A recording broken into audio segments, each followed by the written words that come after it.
Okay, so I'm going to be talking about my final reflection for the spring of 22. Um, so the first one is, how have your clinical skills changed over the semester? I think that my skills have definitely improved throughout the semester. I just feel like I'm more prepared for every session. I'm prepared for what the goals are and how to target each goal. I just feel like my data collecting is just so much better.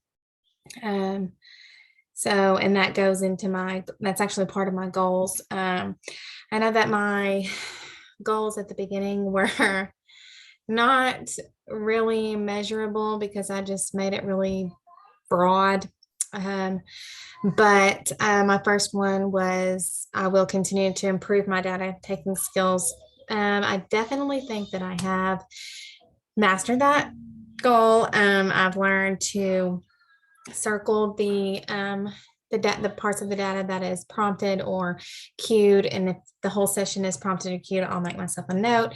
Also, like whenever I'm doing testing and I'm learning a lot more about testing, um, to write down everything that the child says. That's one thing that I'm like, oh, I'm more of like a listener, and I need to learn to really write more on what's going on. Sorry, my husband's back there with the kids.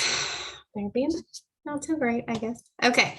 And my second goal was, as a clinician, I will look at the progress of each child, each client more, and see what needs to be changed or added to see the improvement.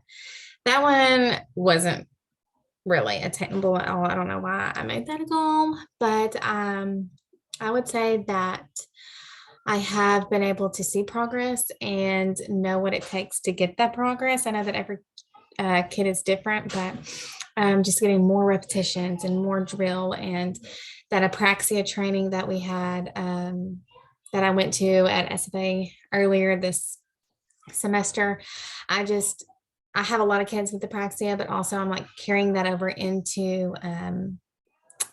just articulation, because it's like the more repetitions, the better. And so I really like that.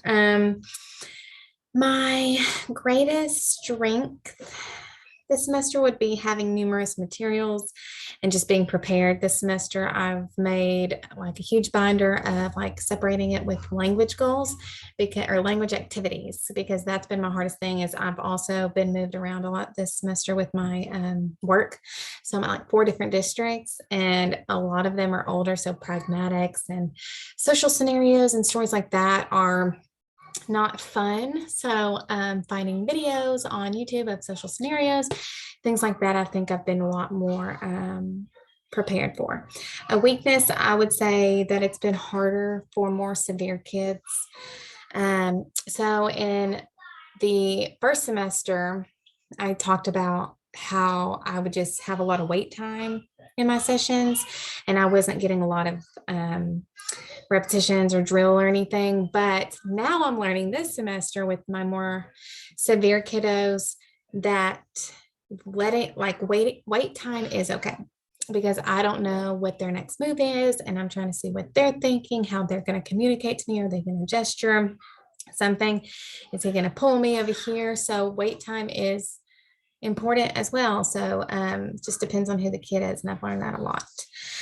And how connect to the courses this semester? Definitely neuro language and neuro speech. I was really excited to learn about the dysarthrias, because I have a couple of students who, one of them, I'm pretty positive she has childhood dysarthria.